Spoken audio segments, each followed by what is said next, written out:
kore ke u whatoloa watu mga he tala whatapu kotoa pe, o wha o atu pe mei he o peni ka atamu e whainga maare e hoatani ke whakahoka tuai e tau polokalama ngā maheni ko ia tau ngāwe aki ko e tofunga whanua alo au ai aku o atu i he hoata monite o e wike kotoa pe ka polokalama whikataha o no eni o ku ma whakahoko atu i he hoatani pe mo e palofesa toketa siu o laftani pea ko whaampea ko wangorerei atu ki apina ai ngai polokalama koni whakahoko atu pea i kai ki ngā tai ko kore atu ke mo share atu e tau ngai polokalama ko ngā ke au atu ki a teki nau tolu kotoa pe ko toton ke nau te mau ke nau wakai mo mama tamai ke ngahi polokalama ko ia whakahoko atu tata whita ngahi polokalama mahu i ngā koeni pea mo taimi o kumau ai ai palofesa ke whai hano talanoa ki he ngahi mea whakaako i hene whelawe i mo ngahi mea whapolitikare pe whahauka mo ngahi analaiso ke lawa ke tau wakai ki ai.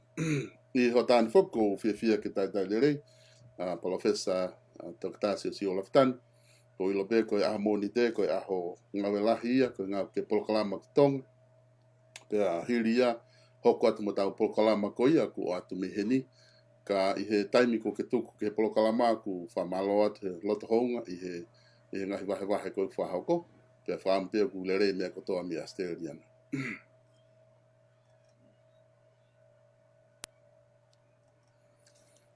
Kau whewhe hake e palofesa, ko whewhe hake a Australiana, pa ku whewhe hake ngā we me hena, University o lo au, ko repe ke takamata e ta polokalama he ahon, ko ngā koe nā ofa pia kuongo atu ki hena, kuongo le rea pe ki hena, ai polokalama, pe i kai. Ia koe mo whanongo. Ia. Wow. O whanongo a te maro. Oh ia, okay. Ko repe ke o atu mua e whamatala koni, ko ngā koe ke ongo le rei atu ai polokalama koni, ko whiawhia e whainga maare ho atani, ke tai le rei a palofesa to ke tāsi si o laftani, ke tau polokalama ko ia o e ahoni, ko ngā koe polokalama whikatahao noeni a te whunga whanua alo au, aia o ku o atu i he wike kotoa pe, pe me he vipon media. O ku e hotani foki na e whai proklama ai profesa ki tonga, e hoa ni nai ange, pe a hoko toa e tau proklama koni. Whampe ku kei mauivi pe ke whahoko e tau proklama, pe ku lere mea kotoa pe, mi Australiana profesa.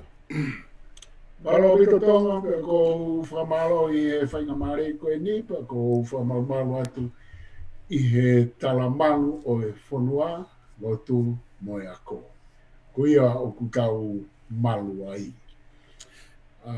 Malo ko e lava atu. O ku whakalata apite hamoni te ia. Ko e aho ia o ku ange ko e lau koe kau pālangi ko e fo i maka ke fo i manpuna e ua.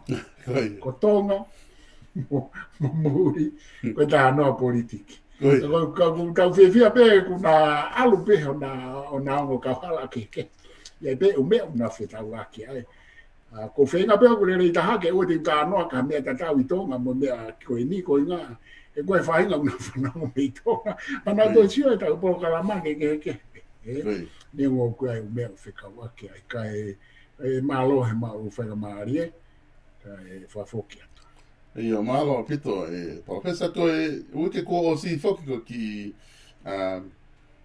ta sivila pe hui ko o si proklama na ta whahoko na e o kui ai pe ai ki kawenga na tau ki ilada si kia ko o si ko tui pe o ke loto ke te whai pe ki whamala ala po ki tāna ki he kawenga ko ni tata fito ki e taimi na tau na e whai ko no tala noa pe na e whai ki lawe i mo whehui whika o aki pa mo pe mai kupu koe ko ristu tōne o tala noa ko koe o koe ki ngofua ke whakamau e tui. Pea i kai ke ngā tai foki na ai foki ke whahoko foko no whakailo ai tui ni mā i New Zealand. Whika aki mo apiko a talanga.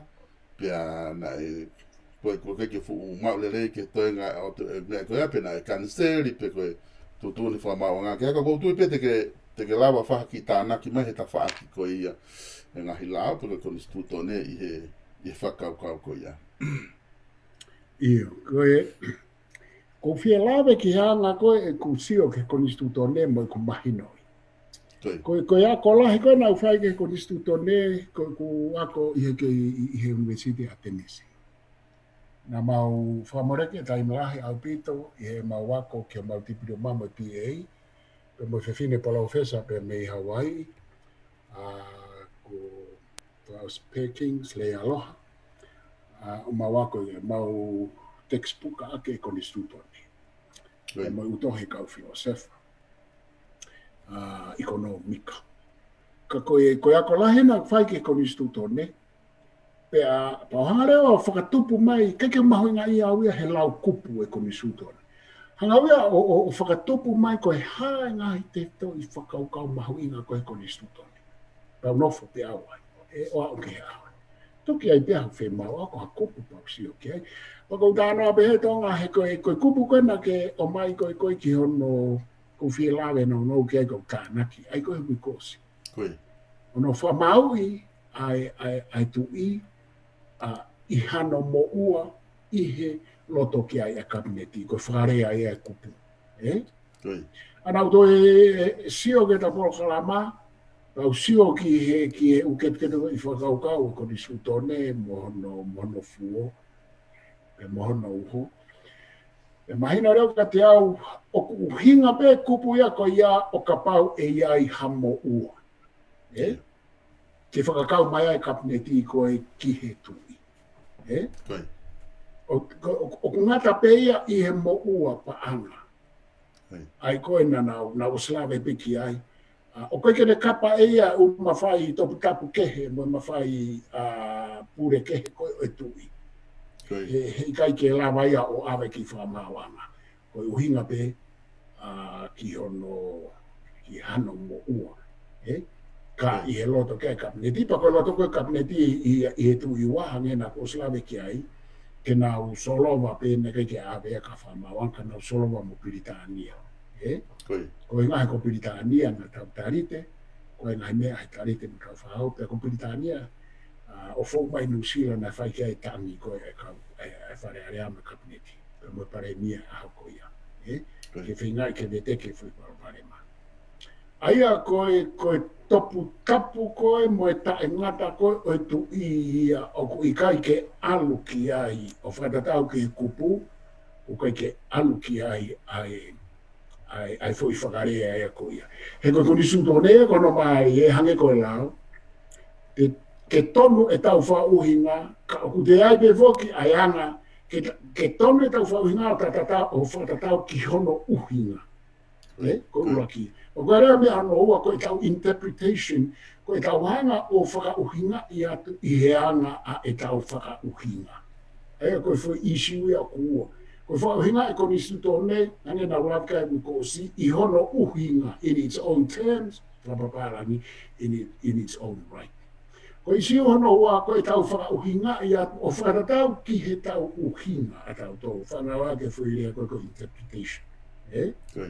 Aia koe mea ia whe mau ia ke mahino au pito, he koe hange ko kulawa e lawe ko si koe lahi tahaya ngahi whakauhinga ke koni sutone, koe whakauhinga ia i he anga e tau whakauhinga, mo e tau hanga o whakawhanaki ki he uhinga whakare papirika i ha whonua ki he demokangati. Aia koe foi whakahinga whaunga koe au kui i he marai filosofi koe relativism, o ku relative, o ku kaike tau whauhinga e mea i a te ia kau tau whauhinga o whatatau ia e ne relate ana ki a fo i sike. O barbare mai e filosofi he kaike ke tala noa pe he ko he no sika. Ko pau ke whauhinga e fo i akimeni i he fo i akimeni. He kaike ke mai fo i akimeni ke he ke whamau ia ke fo i akimeni. Te ke solowa pe he i hono premises, i he nao wim hono conclusioni o vete ki te ai. Paka pau ke hana ko mai ha toi foi premises ma ko fusi ke vete ke aki e o kui de mai ko e ko traterine ia o confusion. No ai ko traterine ia o fihita e mahino. O mai e ke fa mau ia ki. Ko ta no fa lo sika ia. Pe a kula ia hono fai ta no fai mana ia ta hi ta fa no. Ta no fi. Ta no ta mahino. Kau hau ki he foi whakaino koe nusila ke whaoski ai ka tau koe. Koe foi mea ngari wāre ia. I he uhinga whakae lao, mo uhinga whamaha kore na international law, ai foi whakaino koe mai whai. A ke mahina ka te au ia, he kougira kau tama loea koe ana na whai foi whairo. Uloa ki, ka ke ui lau po e haa a e nau mahino ki he lau whawaha pure ana, ua ki. Koe ua, ka ke ui lau ia ki he nau mahino, he ka ke nau lawa o mai e tu i ke nau hopo i Nusila. Koe foi whakai, koe toru, kawa tu ki ai o kui kai hoko ia i he tauanga whakafonua. Mahalo na e whenga kempeini ka tamaloea Nusilana au whai e fuinea. Ka kau ate kuhinga. Koe urua ki, koe kere koe ia. Kere koe e api ko atalanga. Koe kere ia o tonga. Koe whawhaki ki whoki pe koe kere e tu i pe koe kere o pure ana. Koe kere o tu i, koe kere ia e pure ana. Koe kere pure ana i a whangatuko e lao koe kere ia e tu i. Koe fo i kere whawaha pure ana ia. O kui kai lawa ia hopo i he lao whawaha pure anga i kere whawaha pure anga. O kui kai ke lawa ke hu hatahaya ke he koe apia ko atalanga i he tu e lao whawaha pure anga o tonga pe. Koe ki motu ia ko tonga ia o kutu uia i Nusila. Koe hane te na lawa ke na ma hopo i a tonga o kutapu. Koe tuka mamani ko ho hao ki ha api diplomatika, ho pai ia ki he whonua ko ia keke na lona toro tapu ia. Aia koe poini ula ki, koe poini ua, koe aike nau hopo i whewhe tu i Nusila. Sai whai ngā wea mo mea ka kutai uhinga, te nau o mai whewhe tu i ke nau hopo i Nusila. Koe fukau tonga. Kuna o si ilo he kai ke lava o hao e tu i, he kai ke lava hopo e tu i. He kuna hopo e tu i o atalanga ko tonga tapu ia I loto nu sila. Koe ke lava, he ke lava ko hopo I am pastoa o ku nofo I honau kere I heni. Ka hoko hamea, a o ke hane whihala aki he kai ke lava o alu o puke mai am pastoa o hopo. Me koe konga whaka o si, koe ke tau hopo e tau e tu, he tau tu e tau wanga whawhonua. Ko ai ngai uhinga kai ke ko tui ko ki ta na ki pe ia ko atu ke o fu I ka venga ko ia me ko sita. Oi. Ai ko uhinga ia professor ku. Ta fasi ai ko fai wa ku. Alu hata ha fonua muri pia. Tuli ha me ke ai ke puke pe le pe ke venga ke am pastoa. Ke a ke fu a hu ki loto ni hu pe ki loto ni hao ia. Ko nga ko alu ke apiko ia. Ia ko toki mau I pe ia hanau hanga mau I ko hanau o fai he tau mo iri kawa hare ma nau tō ria na hu ka na hu na tō ko ia na mau I rewa lau whawa pureana. Ka pau te nau mui ki ai, so ko ta makoni ko asaya. Ta makoni na ne tuku mai ko information ni.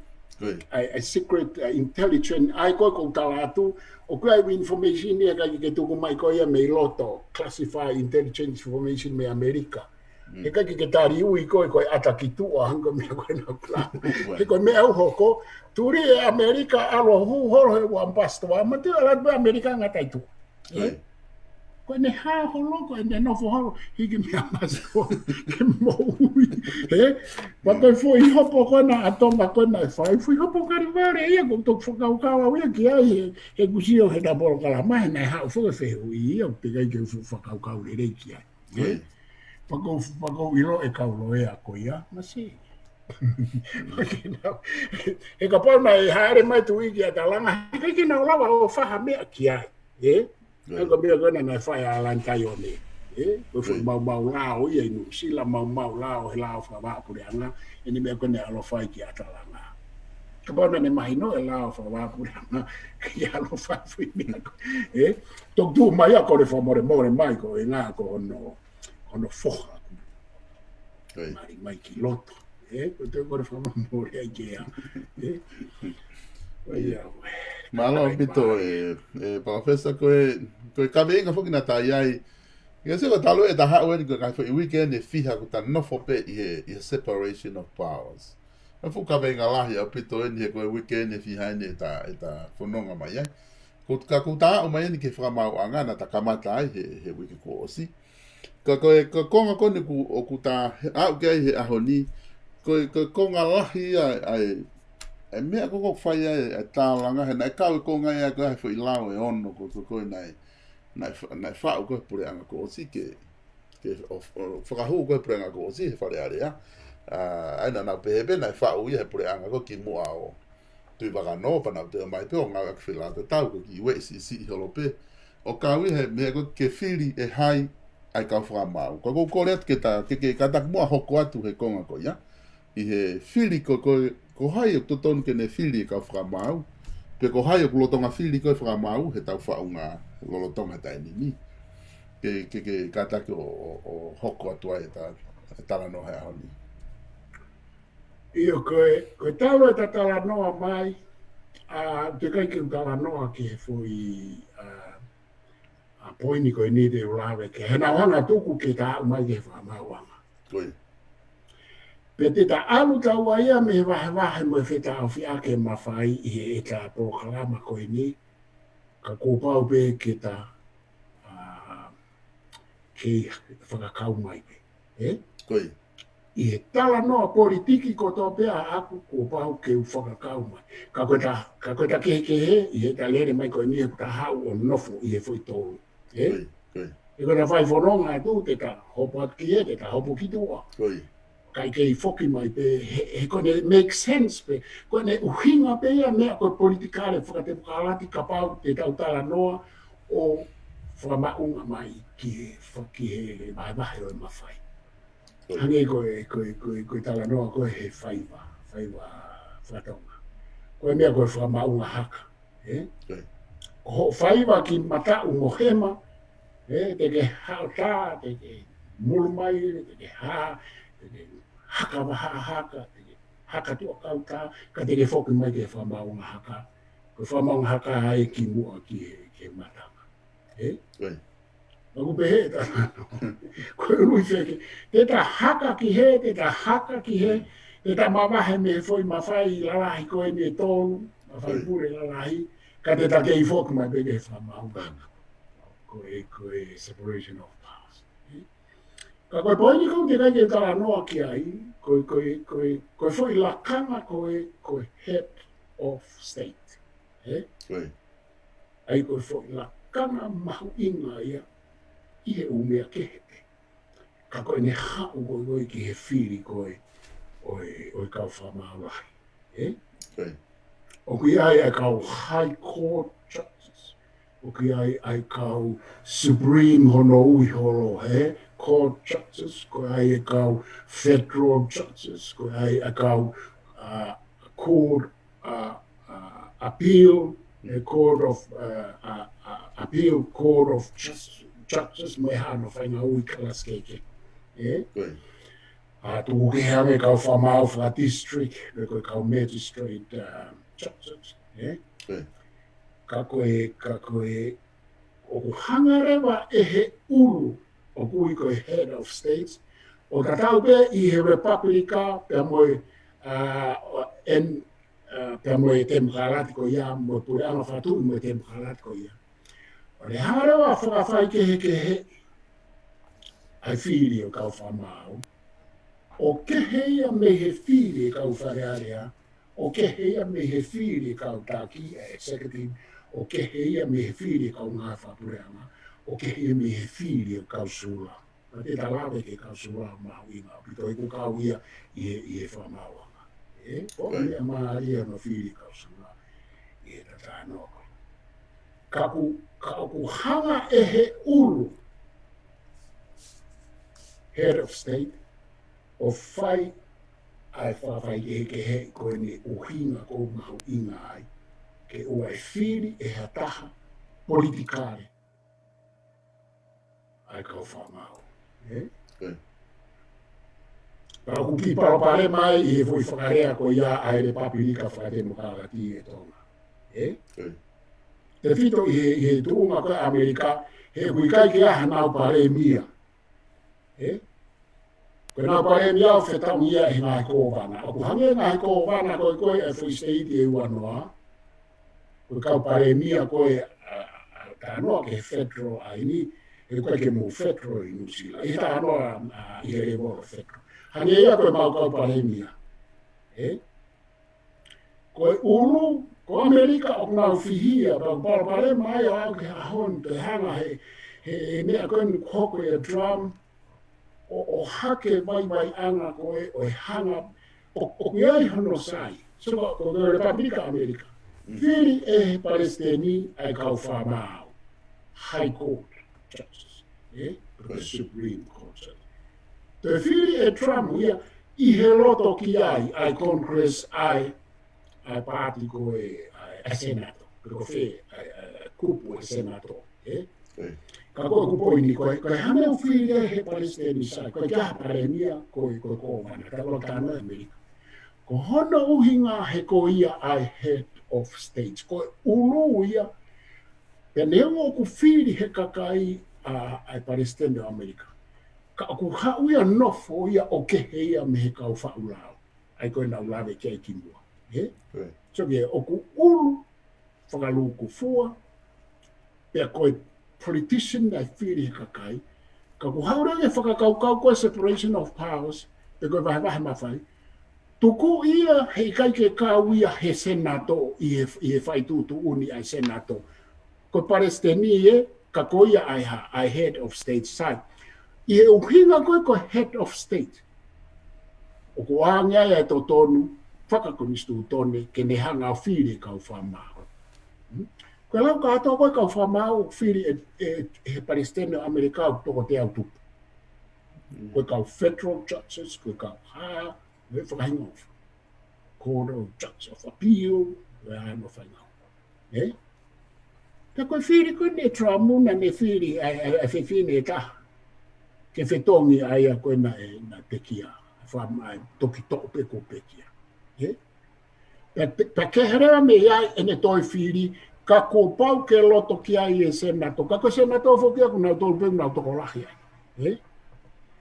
fa pa si le wa na to lu e fu ka fa ma ko ni blau me to ko la ko na fi ka ko ku poi ni e tonga ko ha me o firi ai e republica ko hono uhinga ko head of state ko foi fatongi ko foi la kana ko ia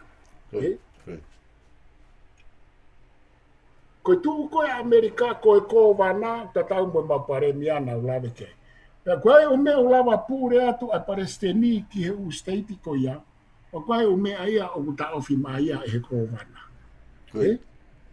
hange pe ia ko ki mautolu heni me tatau sai ko tu ko firi ko ka fa mai Amerika ku mahina firi e palestini ka ko ne uhinga ko head of state kone mau pe e ku pure palestini ko head of state suga foi tu ne o sai ngai constitutional monarchy e ku si o ko aku ko he ko firi ko e constitutional monarchy o ke fa politica re fo ki a Trump he ko bare mai tai mini kone ula unga kone ki he firi o kune hanga whakahua tu i he ne kau whamau na nau hanga firi whahua te nau kau loia ko hanga pe he kau whamau kone ne hanga firi o ri mai e ula unga ki tu a koe ke hamaka tunga whakalau so ke mea koia whainga Trump ia mo Republican i kau Republican ko na popoka Trump Enga na tolu e uhinga ko nau tolu o nau firi ki nau tolu ke nau hanga tari mai e nau lauma. Ke tari whakalalo te pire. Ala tua ko ia koe whahinga popo ki ai. Ia e kau whamao e hange ko toko hiwa. Nau ka mai nau tolu e ka. Koe ke a whamao ni le rei ia na mau ai election process ko a Amerika. Whainga tā ia. Ka tā noa ki ka tau toki ke. Taku parapare mai i ono firi e Trump ai kau whamau, he oku whakapolitika are mo Trump o kai ke head of state pe o tu tawataina o hange koe tu i pe mo kau ko vana senea. He oku masila pe mawange ai constitutional monarchia i he tautanoa ke firi kau whamau, he koe ke firia i he kau politikari. Fihia Amerika ai he ka pau ko Trump ia na Palestine ma ke pa na paremia e lava reva o na tatau ai ko Palestine o ku ke me paremia fa politikare paremia ta fa politikare ai Palestine o hange ia ko tau tu i ta fa politikare tu po won kuini ta fa politikare e ka rio ke firi e pare ka e tonga ko constitutional monarchy katoa ai o constitutional monarchy o he malumalo o Britania kawai mo tauto firia e head of state ka kohai ko tui no koini ie ngai fare o atu kia ate fare i pe me ngai komit fala o ate fare i pe me he parimia ka ko poini ko tu ai constitutional monarchy he ikai ke hau ai head of state I mean he kai ke firi e he taha politika e ai kau whamau. O hange ko Republika, e parapare mai a Republika. Ke loi tonga tau kara noa koe, suko ko Britania, ai whanua koe ni, hange koe ni Australia, New Zealand mō kaua, firi he kovana singe ai. I e recommendation. Kanata tatau. Si ia me ai e paro parema, e ke ia e pe paro parema, e kau kei tangata. Ka si e parapare e fu parapare koen e fai pe mo vete a Amerika e parapare koen ni ono fili e Palestini. E ton fo ke hu mai hapare mia ke hana o fai ma e ai fatongia e ko tautara no anche fatongia o e feta a che ma fai. So ko Britania recommend mai e pare mia per me kau fare fili he tahine kuini. Ai kau famau. Ta tau toftea mo tonga, mo ta tau moe ni me ta tau. ke filia pare mia hen tata Kanata tata New Zealand pea o ku whaka ofa angia ke te ao. I e uhinga tala noa i e wawaha e mawhai.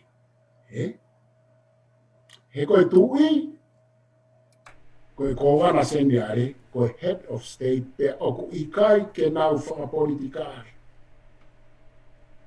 E tonga, o ku ikai to ea ha foi founga ia e maolunga ange ai i e tua constitutional monarchy. Fihia Republika, fu mea de lama Republika ke whake te wete. Venga he whanua kong nau Palestine pare ni a ku nau lama. E ku whiria ea. So ku nau alpe na toke fo iafo ko e constitutional monarchy. Aluia ki he nau Palestine. Ko Lebanon, Palestine pare ni a. Te kaki e na mumere na toke constitutional monarchy. Fai foi whiria ko ia e ko vanas e Palestine. Tatau pe ia pa mo ko vanas tenia. He koe whatongia mahu inga ia o e uru e whanua o ikai ke whakapolitikare. So ke tāra ke atu tonga, ko tupou ono, me whiri e tau komisiona polisi, me whiri a tenseriare, o ku me whiri a e komisiona ki he whaihala. Ko ngahi lakanga ko ia, o ku pere ngesia, ko ngahi lakanga ia, tuku ke ai komisioni whaihala, ngai te kai gata waka. Ka koe lakanga koe komisioni polisi me atenseniare, na e paro pare mai ia. Ngahi lakanga na e fihi apito koe, e koe tō maeni me foi tutu. Koe komisioni polisi. Koe komisioni pe koe komanda polisi ko ia na patoa ia. Pena e homi a kirisi. Koe tau kānoa mahino o mai o whahu he pia sa si komanda ko ia. Neki ne whai ea mea. Ia e ne uhinga ana ki ai. Koe mena whapare ia e a kirisi. E seo ke ka pāwena e whiri, ne ke inofo a ke fo mea ko ia. Ka koe ngahi mena e tānaki ia i he whare ia a Nusila mo Asteria, ki ngahi fo i lakanga ko ia he pehe ki nau tolu, nau whiri pehe. E ko ina ko na lakanga ko ia pere ngesi hange pe ko fi e ka fa mau ana.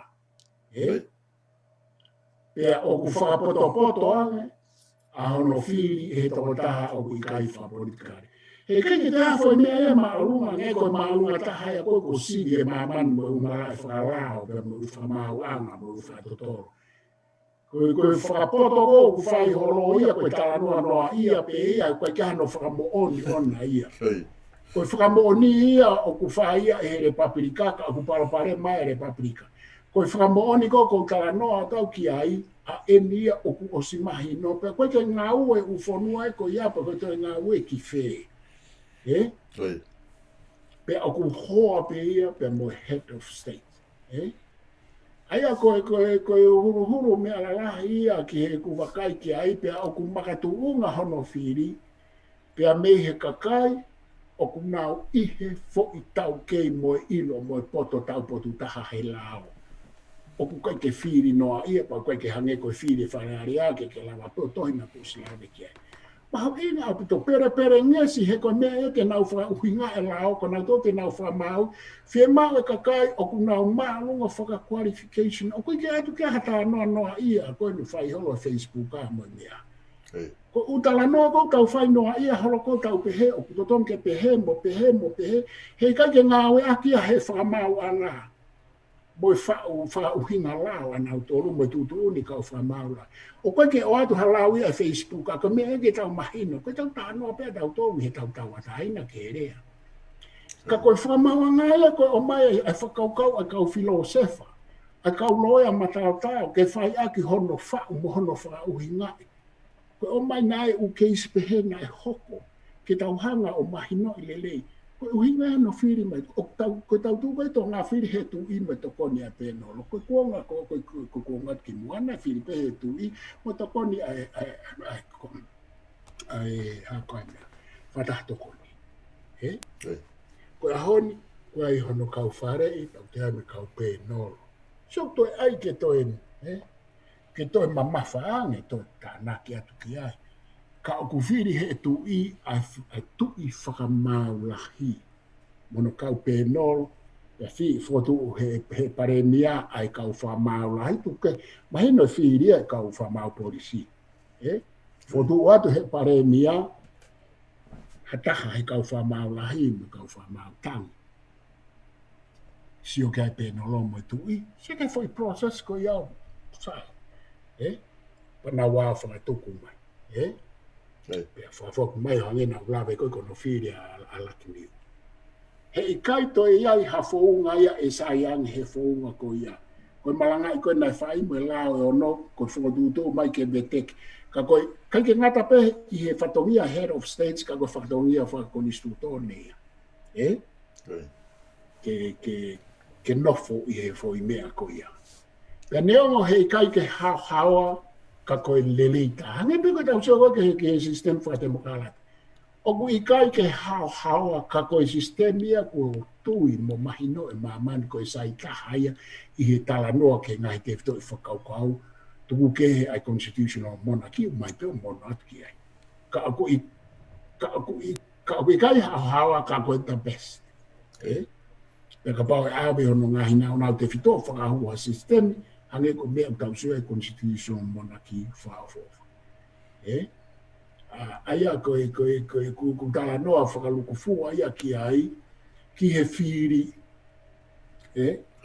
Koe mea koe ta hako whialawe atu ki ai wha o si e tala noa ke whiri koe kausula. Koe kausula oku nau whai whakamao, koe nau whatongi ai. Pea ku nau whaka uhinga I hakeisi o whakatatau ki he nau mahi noi I hono tālanga I he kaunoea ai fo I hopo ko ia. Ko langi ia, o koe ke tau whaitokanga I ai langi o whiri hataha ke sula, ke kau ia sula. Whiri hanga tonu pia meha ki kolo. O koe ke alato he kau whiri ia o ai pe koe hao certificate pena ke ako lao, pena ke lawa ki he university. I kai randomly pick, Pea koe fo I whonga maari e ia, hono fia mau ke hau hanga tonu, whakatemu karati. Pea koe mea ene kamata I karisi, ko nau tonu nau fufo kamata hono whai e mea koe o mai kausula. Whiri mai toko ni mangi au ke nau sula ia foi keisi, tuku atu ia, whiri mai toko ni mangi au, kausula toko ni mangi au. Whawa e karisi he mea koe. Koe poini kona e karisi, ke oa ngata pe I he whakamahau, e kau area I, aia koe maa whakarao ia, koe kōta karisi.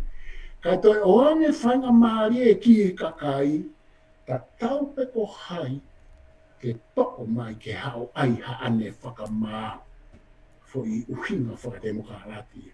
E koe whiri koe kau whakamao e nei whai I karisi, nei hange pe koe whiri he taimini, na kai ke whakademokarati, nei whai ke qualification. E koe whiri koe whakamau, o kui kai whakademokarati he ko whiri a whakatatau ki he tuunga whakaako, tuunga ako loia mo e ako konstitutor. Koe whiri koe kausula, koe oange ia e whainga maari e, koe whakonga whakademokarati ia o e whakamauanga, ke hao pe hata. E koe whakamau I ko sola te si, ko whemau, ke uhoko atu ki ai e tonga ka te uwhafoki atu ka koe he na e whamau I he kausula. Koe whai keisi maari e ia I he mana e lao he tala noa ki he kausula. Ka te uwhafoki atu ke whai mai hao hao tāna ki pe mo hao. Koe, Professor, koe whehu ia ni o mai me kau mamata, ai tau wheau atu he polokalama. Koe whehu ia o mai me hao ku ua, ka te wate whiko ngā uruaki, ka ke si o peke ai pe koe whelawe I mata kawe inga, ka koe edu kore mai tō tāko ni ko Francesi Roy Takataka, ke whakao tu mua Professor. Ka pau whia mau ke whai ha whakalerei, saupulu ki he whaunga lolotonga, pureanga whakatu I whakakonstituto nei. Koe ha mea uruaki o whia mau, ke whai hano whakalerei, ki he lerei whakaluku fua ki kakai o Tonga. Ka pau e labe mai e Professor ki tuunga whaekonomika, koe tuku hau, koe ako, koe tuta. Malo, koe whiwhehu ia, koe whakaukau ia. Ka pare whakarerei ai tuunga whaunga lo tonga pe Sao Paulo. Ai tuunga preanga whakatunu whakolisi tūtone. Koe hae mea ku mahu inga ke roki whakarerei I. Ke lerei whakalukfua kakai. Hange ko ekonomika. Koe tuku hau, koe ako, koe tūte me pe. Malo Francis, malo tau. Koe whehu I koe ki he Sao Paulo, o tok whikaua mai a ene aonga mo ene mahu inga whaka-ekonomika. Koe. Whaka-politika, whaka-social. Koe u hiku ia, o ku toki ngā oi kia lao ia pia moe ngāi tūtu unipe koe ngāi regulation. Pia moe pure ana e aho. Koe tau kaimi o tau paranoa ai ki ha Sao Paulo. E koe toi tufunga I ha whaunga pure.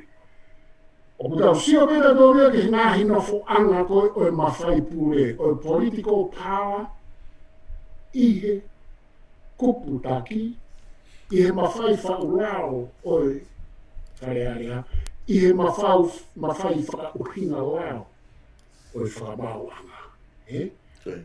Aia, tukuange ulanga wha-ekonomika ae mone au. Uika I o mai aea I ha Sao Paulo.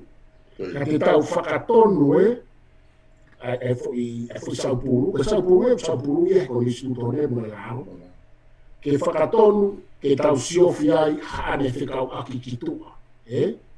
Ki haane kau ki halanga wha-ekonomika. Ma dui Francisi o kua sinofo e foi whaunga e pure anga mo regulation, mo lao. Stupu ia ke mea koe lana whakakalaka. Mea ea ku whaia me kamatanga I tau kamata komi konistutone. O si whatu e tau whahau konistutone te ia moe lao, pe ai mga regulation ni koe tuhu pe ke lana whakakalaka. Ko tau tolu pe ia pureanga ku hau kai kene hanga ngawe aki ke whai ake lana whakalakalaka. Ko wabe whakatata. Pureanga koe nei toko osi. Keke nau ngā ake nau toro e mea koe. O si iai pe ia. Tuki hae pureanga e koe ni, koe whai malu I hae koe. Hae mai pureanga e koe ni o ngā ue aki. Ke lana whalakalaka, pa uku ngā ue ai e tahu lana whalakalaka. Tuke hea e nau ngai bai anga. Ka koe tau whoki mai ki ho whehu I, ko whe me a koe ke ulaki siofi. Ulaki peo hange koe whakatala noa o kou whai. Siofi ai tuku ai wahe ai mawhai pe ko whe koe o mea o ku whe paki ai. He koe ne lawa koe tonu ia, he na e uhinga hono whau, ke tonu ia kai lawa o tokoni le lei ki he operate koe tua koe ai fo I sistemi whaka-ekonomika mo whaka sosiare mo ea. O koe o mea na o Slavia kai ki mua e Francisi, o whi mau ia ke whai hano tufunga I mo hano Sao Paulo, he kunau whe paki. Te o abe whakatata he mea whe kauaki mo whe paki, na o Slavia pe kai ki mua. Koe pure ai pare mia mo e kabineti I executive, penau toi o whaula. Ki fo I whakatata mahino, ki fo I whakatata o whe paki ia I he tu koe ai wahe ai mawhai. He koe Republika o kupure Palestina Amerika pe tu uia he. Kai ke here vai senato uia kau whaula. Koe ke kau ia whaula. Koe foi malo hinga ia o Republika Amerika mo u Republika. Sang koe ki te koe ni reo na ulawe ki ai ki tonga ni nai. Na he ato e tānoa. Koe ni o ku kau ai pare mia isa mo kabineti I he alu ki he whare area. Ka kuna ona to ke whare olunga. Whai whaula o ia me whare.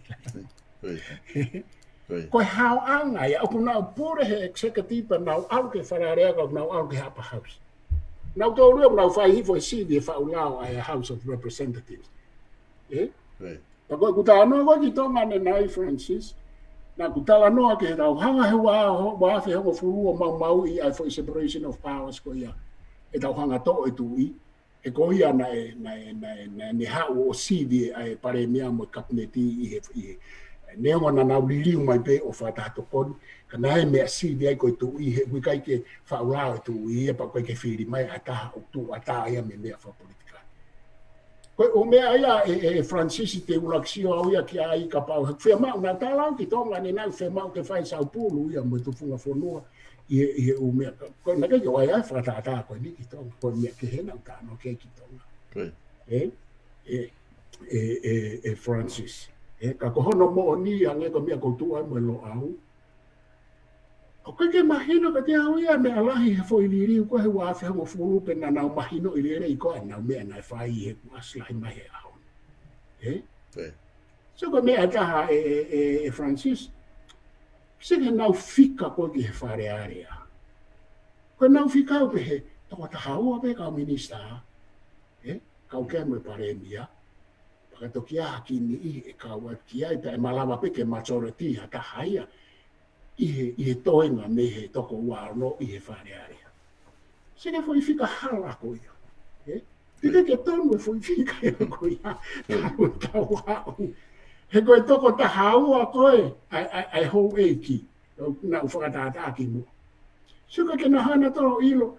Koe kau whawhawha koe ka kaia koe ai ulaine ai koe whana mokopuna ia ka hou eiki po me kau matapure ma tofia me kau matapure me kau tau whunu. Pehe na tō ria koe toko taha ua e whiunga. Sene whainga whika koe. Hau kau tamai a koe o kau ki hepa toko lahi rewa e hoi ki ia. Ai fwoi mea koe na, osu koe fwoi ulak whiri seke ke fwoi mea mani. Foi ulaki whiri whakatemokarati pe koe i he uhinga koe whakatemokarati. Ko whiri koe ke moene whakatemokarati pe ia. He ku whiri mai he hoi ki nau pere, nau kau whawhonga whiri mai. Me ke ki tai whakatemokarati ia he whai pe he ufonua. Whiri tāni au whiri pe he kuini ia kato e House of Lords on. Tau tō rue na ke ai e tau whahau ia ke ne whiri pe he hoi ki nau pere. Ko e tika a e whakotuotu e tau whahau ia mea. Ke mau. Ka ua ere anga hataha, malu au pito.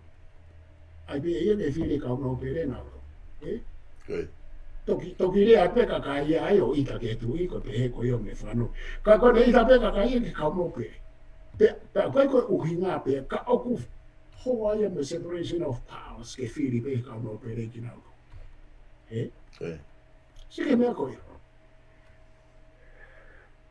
Oswald utu e o mea. Meu kia e tau no.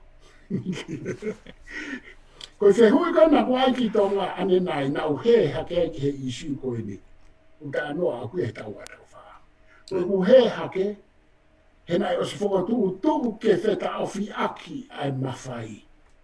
I he ohinga mawhai pure. I he wheta awhi aki separation of power. Whaka Charles Monson ki maala. Aere tau tō ria li liu. Sai, ko mea kana tano ke ki tonga nei. Ko haia ku te toi sidi e pare miama kapneti. Ke hata haia. Nei wha awhi ade tu i o sea ke ni, baka e whewhea mu ngā ue ke hauni. Ka me mu whai ai mea koe, ko whangi mea pe. Me i te hata haia. Pare mea pe ia, o ku toi pure pe ia pe sidi pe e ia ia. He ku whia mau ke sidi mai e hata hake ki tau tō. Pe koe toko taha pe ku hakurupu koe anga ia mea koe whakaukau e separation of powers. Mutu hawana mutu he se apa to si sifi me au. He ku whahala e ku sidi. Koe uhinga ia koe a historia. O ku maa whana au e pa au sidi hala i e au wau. Whe mau e whai mau ku sidi he tamai tahu. Koe whiwhiu i hono ua te watu e rewa whiwhiu i ke osi e whiwhiu i. Ke unga kata toki hoko tawaia he ta he kausula koe mi kalisi ono whili. Koe whiwhiu hono ua mahalo koe whiwhiu e nia o ku whakatonu atu kate. Koe pe mai pe ai whiwhiu i. Koe toko tata tau pe, ko Francis pe. Koe palofesa ka whili ko he pare mia pe koe tu I he wafe ua taha ke kau he kau minista o i kabineti. Te ke tari nai pe i kai, ko ha nai ha uhinga ka ke katari pe i kai te ke tari. Hello, Francis. Koe whehui koe nina as whaika te au I tonga. Koe. I TV. Whehui e mau kautama lo au pe ia. Una hana whawhehui ai. E programa TV koe I tonga o ku whawhehui au he takoto. Koe. O whawhehui au he takoto. Taha programa lo au. Ka kutu foko ko vitipa koe ke mawa. Whawhehui ai takoto taha ma programa taha. Whawhehui ai takoto ua. Whawhehui au he takoto. Ka nau hanga lo maki I au. Ka whenga ke taaki atu. Ia koe mea koe Francis Ifa. Ka nei whehui mai ai e toko ta. I he mau kau whehui e programa no. Koe ne whehui na ne pe. Ka pau e whiri koe e tu I. E koe pare mia ke whare I. E te ke minista. Koe ha home a e whai. Whiri ke whare I. Koe whiri ke kau los. Koe whanoko ke kau los. Koe whiri ke kau minista. Ko kutari koe ki ai Francisi, he kai ke to oia e au hafo I appointment. Ko tai en hono ua ka koe pe moi, hawhanga mea mai. E ko tala noa nau pe. Koe whatongia ko ku ui ki ai au, hei kai te tuang e au, ko hinga ko halau miliona e o mai ke te au. Kung tano ako Francis mahal na ke heya taimi o ku tawai hata hapiri ona ko kunima kako e kutari mo mahina ka te au he ko fa matalana be ko ku fatongia ko e fatotolo fraco ko ku fatongia ko no fama bopo ai ilo mo poto o tau tala mo ha oha o vai ke funua he ilo na to kon he ko ilo o kui kai ilo ki ai e ka kai la pe koe mea ia mahalo koe whatongia ia na e ombe koe omi langi koe omi he haape koe omi he wawalo ai cosmos e kai ke lava hata haia ue I au me he foi mea ko ia he koe kunofo koe I tonga ko nofo poki tonga Pea o ku kehe e te nofo I tonga mo te hao tala no hatu e muri pa ku whatoka la e mea ko Lahi ka kai tau nofo I muri pa tau whaka uhinga mo tau lau ki tonga mo tau ate tau ngahi uhinga. Mo ilo e nofo I tonga, koe ka kai pe whanongo ki ai e ka kai ko I tonga, ka kai o ku nofo I tonga.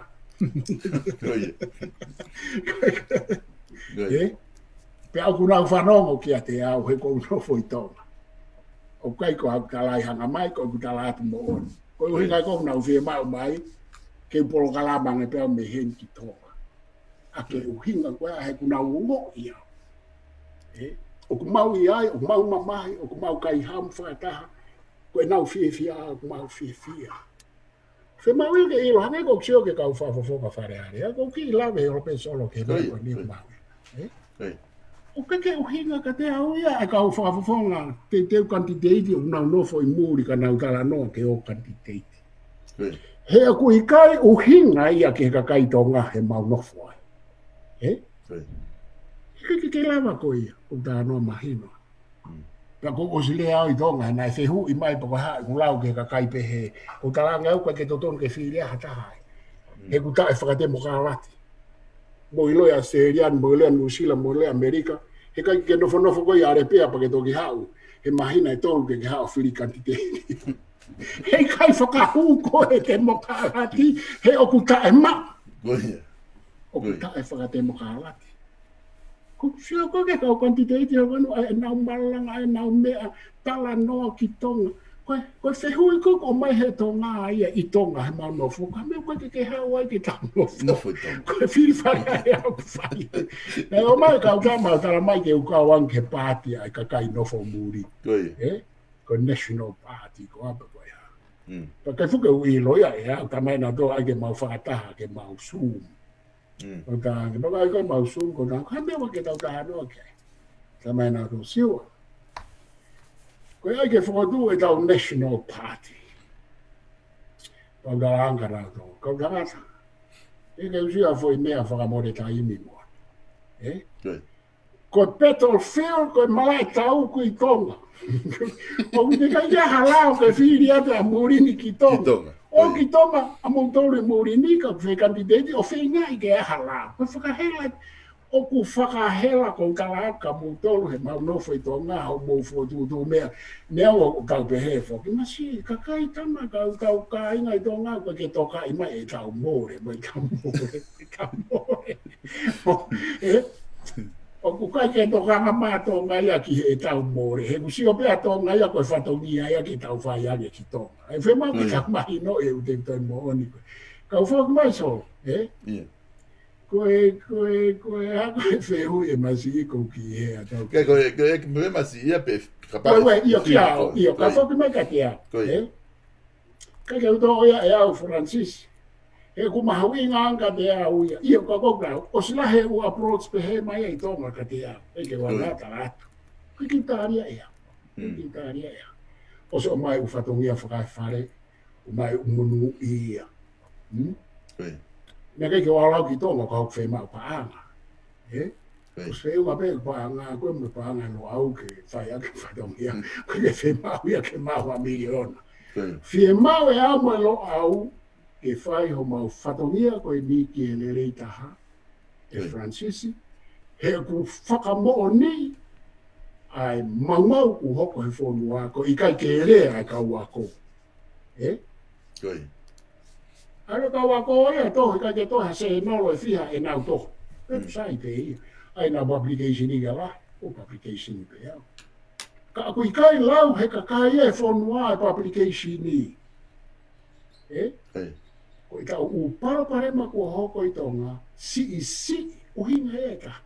Si e rea, mo to koni a kau a kou ki e whonua. Ko hea mea hoko ai, kai ke toi hata hai e tu hake o whai e ni malanga, ki te mokalati. Mui ate ki kulup. Kong siya kai ke Facebook, o kai ki kulup leo kakia e tamo. O ne malanga ia. Hala sake ne iro ia mea kou malanga ki ai. Na ule eo he foi politiko ia ki tonga nena. Ki e tau paraparema, koe whanua tau tolu na whau ke ia I kakai ke lea. Na e kakai ke nau whaka uhinga, na e kakai ke punake, e tau wau mai asihake kau poto, pako nau tolu pena tau whanongo ki ai. Lea maa palofesa futahele, whalongongo, tau o ako. Ko nena a ko'i ake tonga.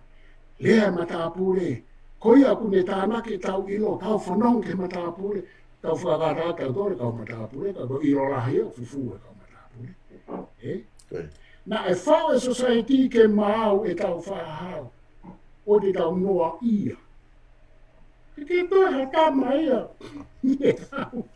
O maranga. Ko wete ia ko ni stutone. Koe ano ka mui a ona. Ko zia koe he mea koe ia. Koe whakamahino ia koe tau whakapo uri a ngehe koe ki toa ta. He tau, koe taini koe ne taini ulea a manaki hawe ia.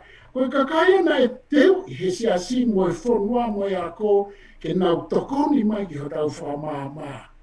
O koe ke hawe tamai me alolo he halake hawe o whamaa. Ke ne whamamaa whewhi tau tō. O koe ki ne iro i e ningena sai. O koe koe si o laro, i koe whatongia e tama koe kānoa ke a e peri hawofa. Kānoa ke tama filosofa ko Antonio Gramsci. O kia e whatongia e ni mā, koe whatongia e wā e, koe whatongia e whoituhu. O koe whatongia e tama tafihala, koe ngai whatongia, koe e peri hawofa profesa. O koe ke maularo. Whai ko whatongia ke lelei. Ka uke fufuru e toi le ti hango whatapufu. Pulu ke ma. E kaule le ia ka ki tau tōka. O e si o laro ke tama fufuru toi le ti. O e si o laro ke ta tawhai ono whatongia. O e hake tama tawhihara ege hau ia tak tau tōru. Koe aike ne taki whewhe tau tōru. Koe historia o ku taki e kakai na I teu I whaata mai. E teu I wharau maari e. E te teu e pāteri sofinau ke hao taki tātou e lotu. E te teu I e, e te teu e te vita hamea. E whikau toke tā te vita hamea. Ko hao e ni sepe foi mamau e ne ae tau whan. Ko ae ne tama ia ne keke ne iro ia pe koe wahe fiha toi tapu ke hao ia kona kifa toi tapu tapu. Ko ki ka mun yo. Ane pe ka no kan ke o me ko. Ka ko fatoria Francisca taki he ko alu holo ka ko alu ka ku ya o mun mai. He ikai pe ko fatoria ia pe ke mau fai pe mau fai he u hamuela ha ta paanga mo paanga. Ta sponsor mo sponsor. Ya ko ni e fai ta tau pe pe ki to te fai pe ka mo to. Fai pe programa mo solo ko mau inga ia. Ko fatongia ia mau inga ia ngawe solo ngawe lele programa lele no fa solo. Me eu mau po ai how ke mo professor ina foto aka no fa solo ya he ulunga nga media ke tau ataina.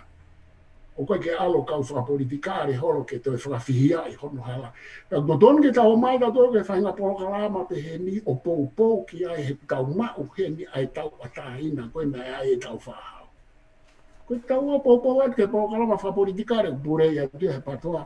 Pure tu pati kakai.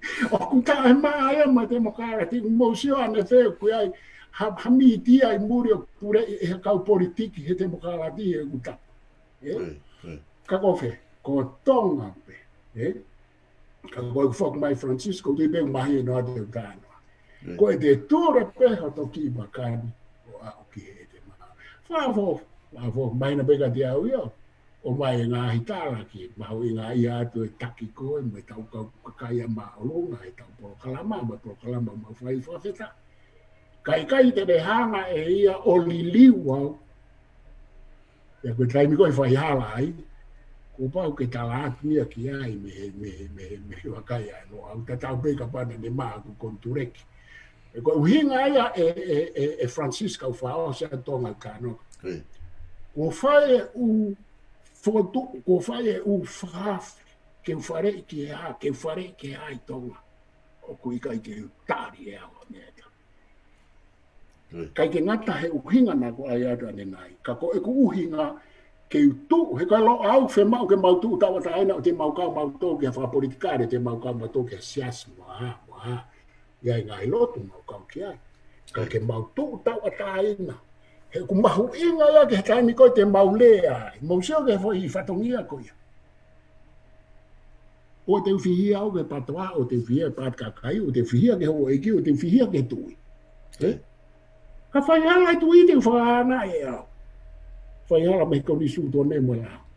O mui tu ia ke koni su tone mo la. Kone a whena me ai te ure au mo la au. Ko uhinga ia koe ke mau tau ata ina independence. He sahi ke kurupu koe pia I ta mai kurupu koe. Ko kulea ke patoa, ko kulea ke pati kakai, ko kulea ke kautaki, ko kulea mea whikau wake. Na kou tau ata ina. Pia ku sayang ka te au mo lo au ke mau masima. Ka mau tau ataina. Ko lo au eo ka ke mau kore paanga mau tōria ka whonua. Ko e mau paanga pe u whakalere ake lo au. Pe ke mau kore paanga mau tō ki hakakai. Whamore pe mau ngāu pe mau tō ke mau proseke whakalere ake lo au whatame me tutongia pe tamai ki pe maha u proseke. Iho mau ni ma pe ke mau tau ataina. Ko e veri hao o wha. Ke ne tare ha paanga me muri. Wa o ki ko e foi organization ni la cultural arts ne foto. Pe na ke no fo pe I he na ngawe I be ko me na to ko I tau fa ha ko I ho tau ta mai mo me tau mo tau ngawe tau economica tau ngawe ke ko le paanga tau fa ha wi. Ne ko I tau tol ke tau ngawe. Ne whangofua ko ni suore ke tau ngāu, pe tā nā ke tau tuku hau, tau ngāu e pe rau ke uhime a moritoni. Ke tonga. Koe umea ko ia, mao re matore tau ataina ki he whakatotolo, whakahaoi ki mato.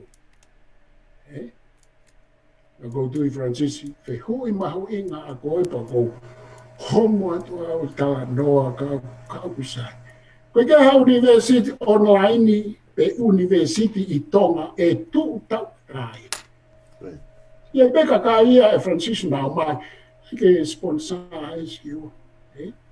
Ko polo kalama koe ni he balbal pointaha Koe nau kore peka te au ke uwhakarere politiki. Nā nau kore mena tōra he kei maui a tau singa ko whakapapa ki ai. E kore ma tau singa ka te au mo lau manu ki lo au. Ke aluanga whakarere polokalama ke politiki i ako mo e kausa. O kalaangi he tau ko o si o ko mo ua. Ia whihia ko he COVID, e tō whahoka reo kau fwoi hua tu pe ko si ma loloa tau singa. Hua pe au ia o ai pe koe keke urawa anki tonga, koe uhinga e nā kuhangata. Hua tata hanoa he politiki. Ia maulere mai ai. Tā koe polokalama whahao sa aku, ka liliu mai me tō pureruru mo e tū site ke mōni te kōsi. Ku osi ia ku tawa atu ia, koe correspond sa ki he e ku polokalama haloa, we gui koe haloa. Nā kuloto mamahi au pika. E Francis?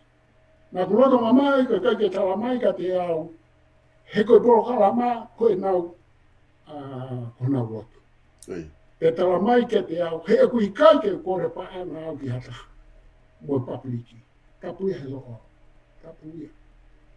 Tapu ia ke mau pe e mau tawa tai. Nā papu se unga pe mo e wako se asi ke nau whai sai pe ia ke wako. Koe ke sa ia ke lo au. Pau whakarea leo a kai ki kia ni nau tōru e o se nau tala. O kalaangi. Nei tō tōnu ke mou tala mai kia te au. E tawa ke kakai. E kui kai ke uwhi e kore sirini au ke kakai ke whakaere a ke haloa.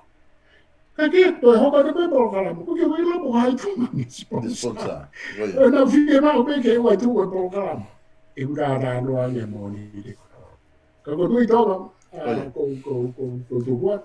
Ka tui pe mahala mahino ka Francis. Koe, mahala pito e palofesta ko wila pe mahala me o se ta taimi. Ka koe, ka ki whai i whehui whaosi pe nia ke ta noa ke he te tate hoka te pe mōni te hui ka hau. Oku whawhiawhia whoke e ta polokalama e ta oku whae tala noa. Ko ingaha koe ke ta fuwhe mawe ke ta lere au pito pe ta waia fuwhawawave i he umea ka ke fu mahino ke ka whanongo. Pea ka taimi ko hu mai ngai whehe ui oku tali te repe ngai whehe ui taimi ko ao ngai whehe ui ke whahatu taime ai profesa ke tali atu. Ka koe whakaukau koe ke whiri koe e kau whakamau. Koe palaparema puki ani palofesta koe oku hoko koe he politika rei tonga. Oku whiri kau whakamau he tu i he whakatatoko ni. Pea ku uhinga rewa ia ko oku tuku aki i rewa he ta whaaki ko una whaangai.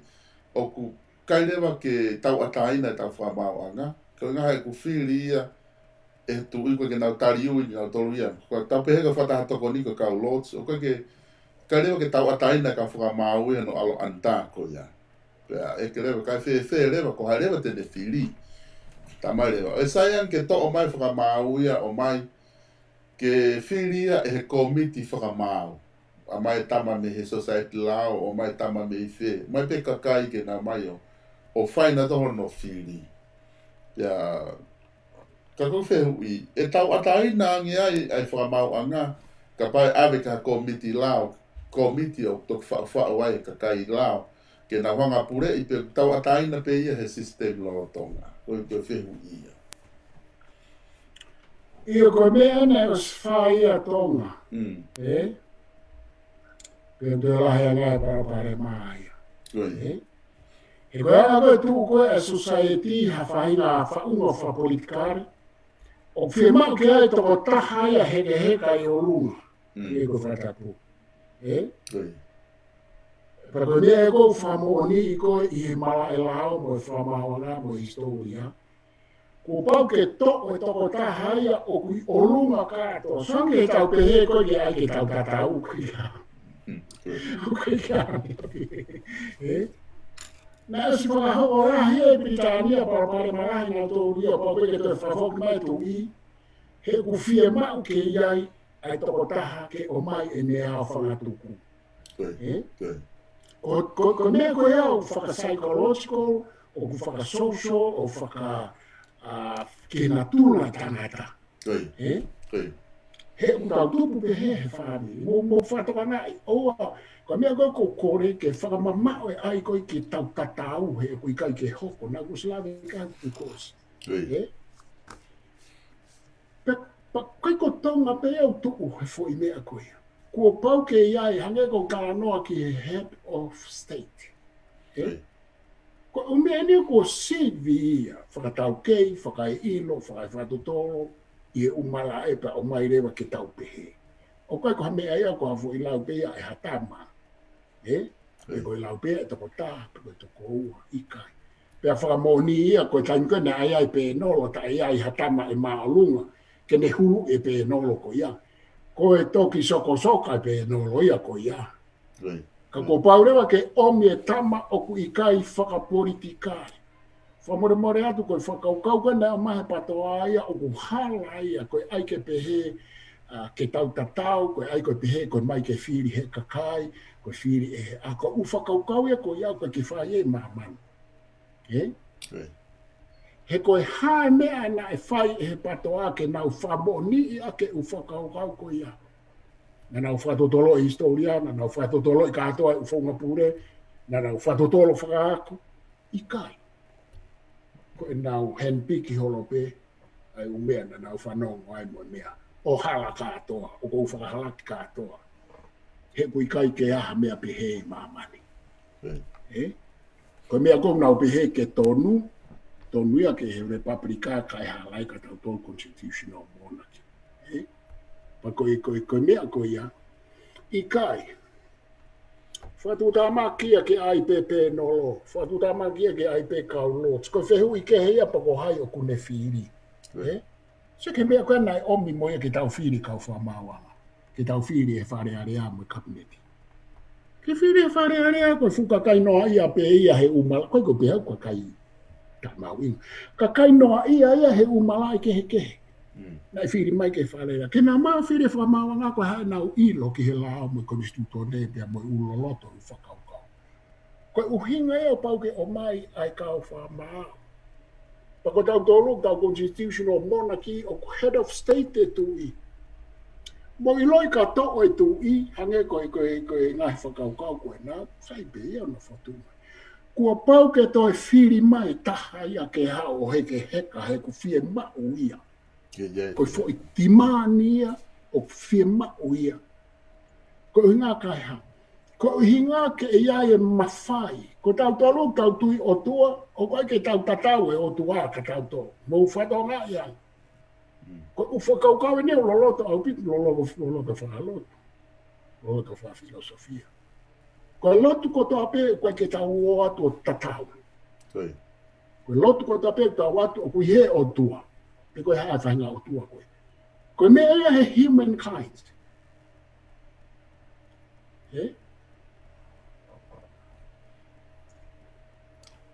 Koe whakatata mahino ke tau ako mea ai.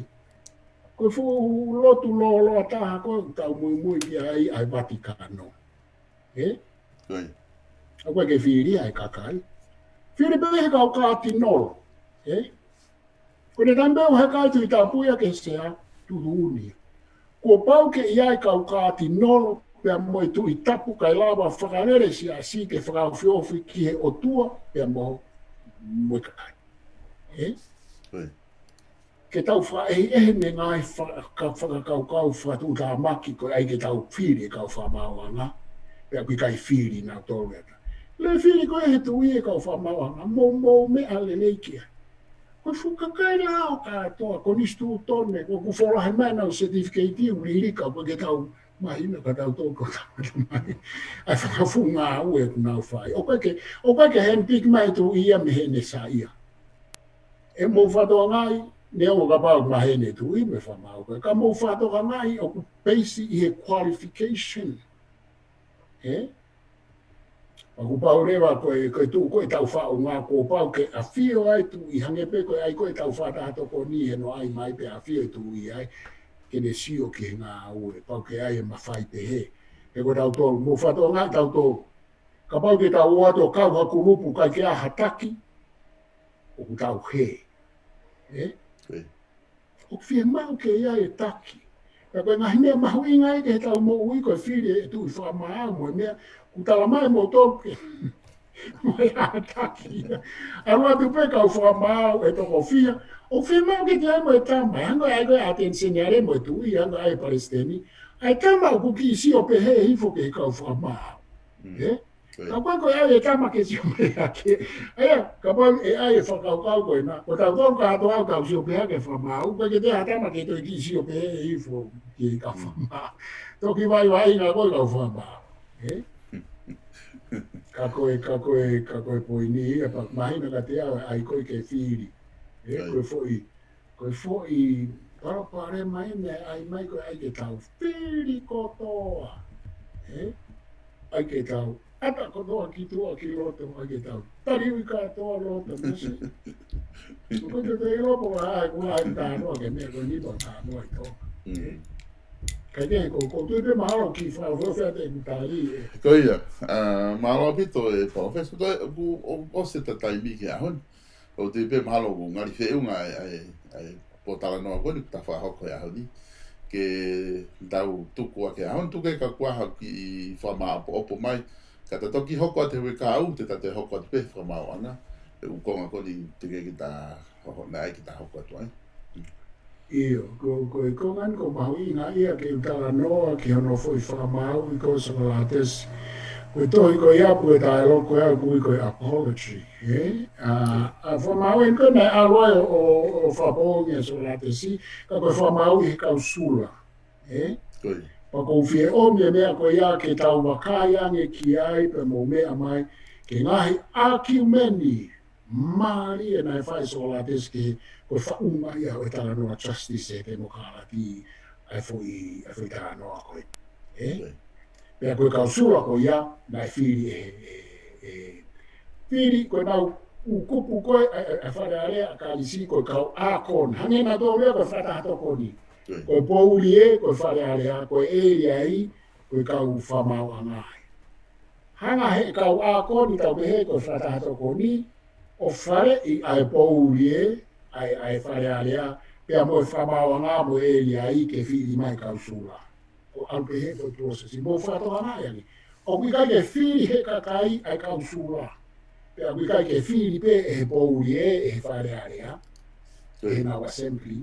Ka mo whaia ke whare. O mahu inga o pite whare I ai kau matao tau. He koe kau matao tau ai ākon.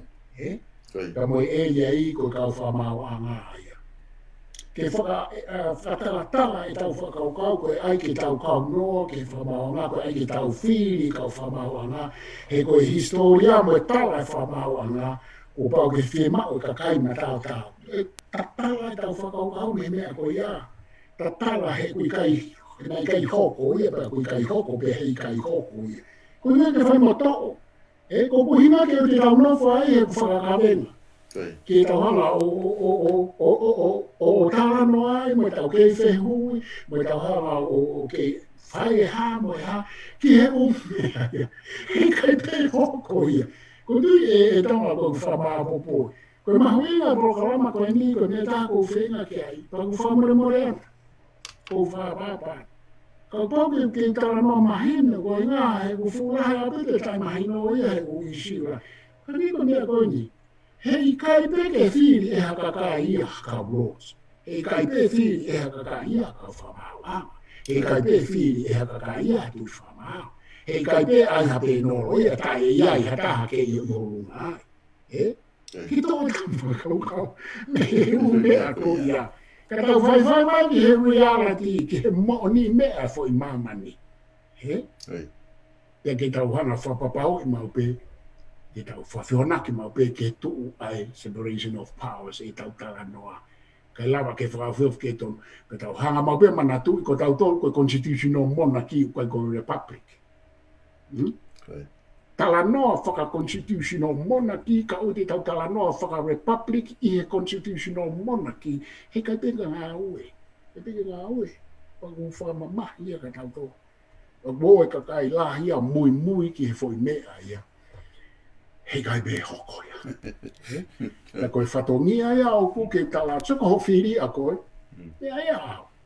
O koe ke whemau au ke mui mātaha ke loa au. O whemau pe au ke wahe atu. O ke whiri koe.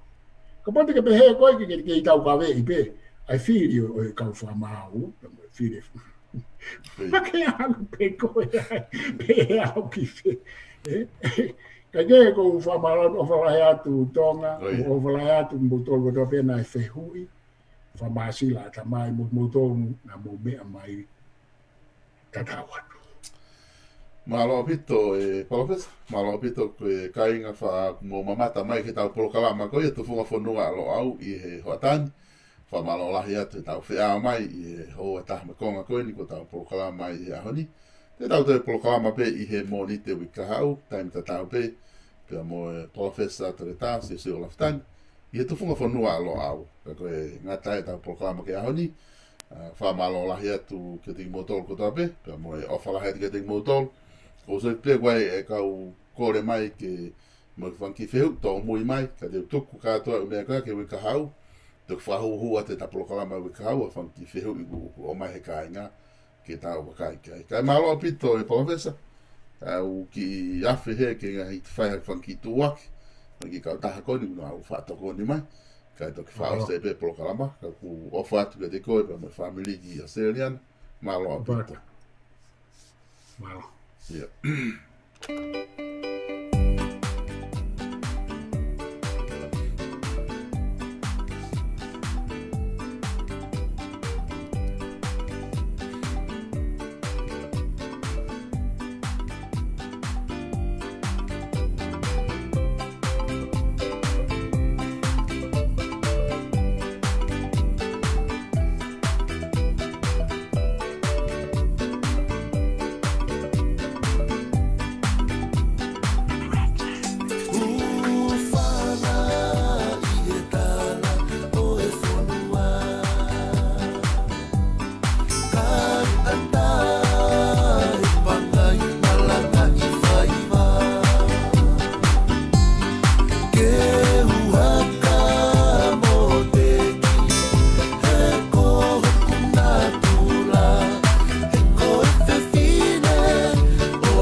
Koe e ongo ngolere e nia ki loto Aotearoa.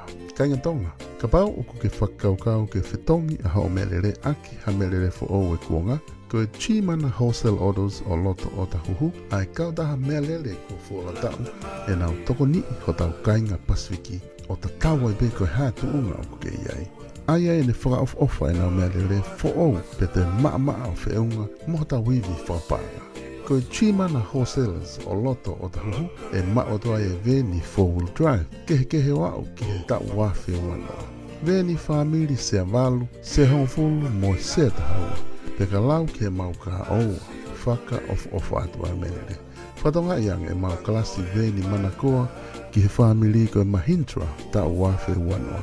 Oku se fitu, alu ki whale loto pe kakaha mo unga ka me koe laulo taha honoanga. Pe se te pe ono point hiwani mai interest ke totongi whafoke. Tō orewa ho telefoni o ke rea mai ki he noa walungi au wha ono ua ono ua taha pe te ke au tono mai pe ki he whika ua walu o e Atkinson Avenue o loto o tahuhu. Chimana Wholesale Autos i he noa walungi au wha ono ua taha. Ko tau pehe pe South Pacific Loans, pe ke manatu I lewa ko sitalek tu bauia pe mai kautaha no o e whakamaui aia o iloa ko South Pacific Loans. Ko e kautaha eni ua lau I tau e nau tokoni a tau kainga tonga mo Pasifiki I loto Aukalani Nuusila. Oua na ke tuku ke fuwhainga tā ia, mo lo me kina koe e ngahi mo ua mo e pila kehe. Lolotonga e tau whewha uhi mo COVID-19. He ko osi whakanau ka kato a South Pacific Loans ke nau tokoni koe. Iha whahinga taimi pe, oku ke whia mau sēniti ai. Ke hau ka venga whawhamiri, ka venga he lotu, whia mau sēniti ki abe ki tonga. Pea koe hāpeha o whia mau sēniti, whakawawe. Koe South Pacific Loans, pēr tene lava, ke ne tokoni koe. Ka oki kai ke tui mai, pea ke to rewa ho o telefoni. O ke taila ai fika o I whakamaui, noa walu ngeau, walu, hiwa walu. Pete ke au tonu mai peki ho mau ofisi. I he fika ua o Cavendish Drive I Manukau. Peko e ofisi I he whetaulaki anga o Mount Wellington Highway, pe mo Penrose Road I Mount Wellington. South Pacific Loans, I he noa walu ngeau, walu, hiwa walu.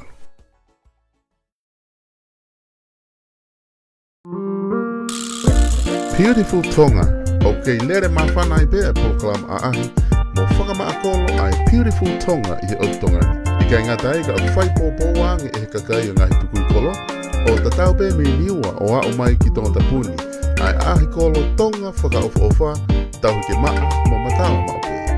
Toku kawe inga aki foki e tak mamata ai Beautiful Tonga, ke whaka ai mo whakaivia kakai, pe mangahi whamiri he ngahi kolo ke tau tō ai ngahi akau mkakara, matala I akau mo akau tupua pe ke tauhi ke maa maupe mo lanu mata ho tau ngahi api. Ke konga pe ia e tau whamaloi sino mo ilerei ke tau huo, tafi, pe a hiko e vewe I tau ngahi api ke maa maupe, pe a ke tau latai mo manawa I a ea o maa mo fo'ou.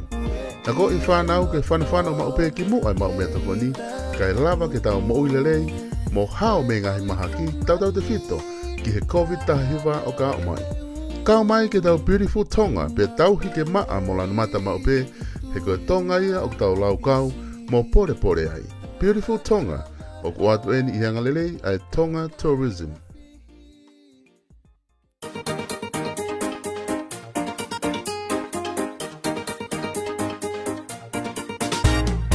Ko e whanangonongo e nia me kau taha Faustina Construction I he kainga tonga o loto Salt Lake City.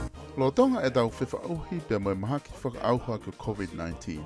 O kei loto fia be ai Faustina Construction. Ke kei hoko atu e mau ngawe ofa he whahaita o momoko o e tauni ki ho tau kainga tonga I loto Salt Lake City. Ko mau whahoko foki e ngau e whani I he tau kutoa pe o lawe monua e ngahi community kehe pe. Pea pehe ke ngai Access Tonga I he wahenga Utah.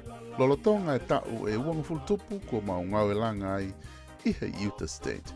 O wanga pehen lewa e ngā weni, te ke fua pe e koe ai ngahi whakamore kotoa pe, ki he nau e whakaongai ki ho o ngā we, pea e whakahoko lewa e he Faustina Construction ai ngā we leipa ma au I kai hatatongi. O tatawai pe koe hae whahinga ngā we langa o kuke fia mao ki he whakahoko.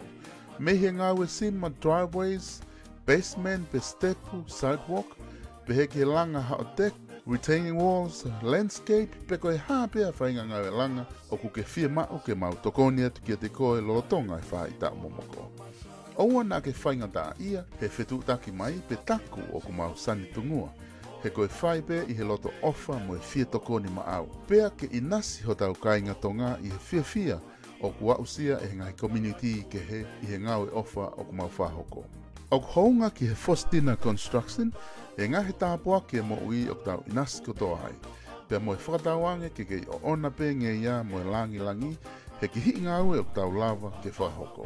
Ka pau o kuke maho inga ia I he ngāue koe ni, telefoni mai rewa o lea ki a sione a holokatonga, I he malu no ataha wha ua nima ono no noa. Malu no ataha wha ua nima ono no noa, I he Faustina Construction. Opuma matari I wakumala mafakatupu langi Si ota papai Nei lalaya e petau laki O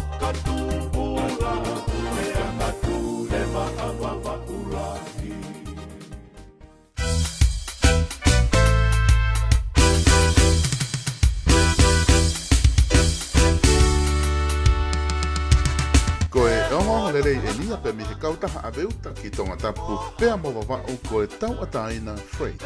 Tainga tonga o loto Aotearoa. O ku fia mo loto mawhana mape a e tauataina Freight ke whai whatongia maau i ho aveuta ka hoko ki tonga tapu pea mo wawa'u. Hangai ko ha awe hau container, pasi, lori, caterpillar. Pe ko whahinga mea leo le pe iha whahinga saisi pe.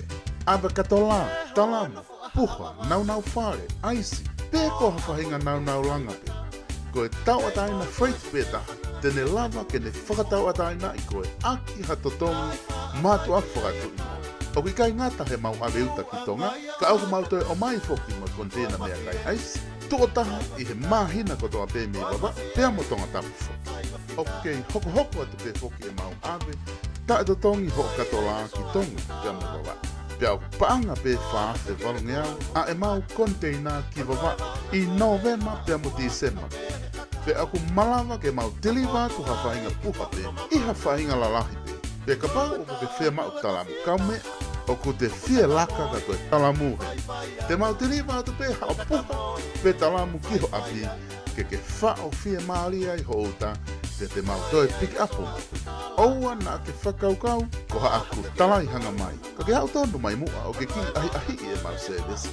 Pau, ofa, whia tokoni, pea loto i whatawhata mawhani. Wheto daki mai lewa, ki he whika telefoni noa ua taha, ua ono taha, fitu nima tolu fitu. O lea kia se misi tauatai. Pete ke au tono mai be ki ho mau ia te i whika nima Fairburn Road i Otahuhu. I he tauataina Freight.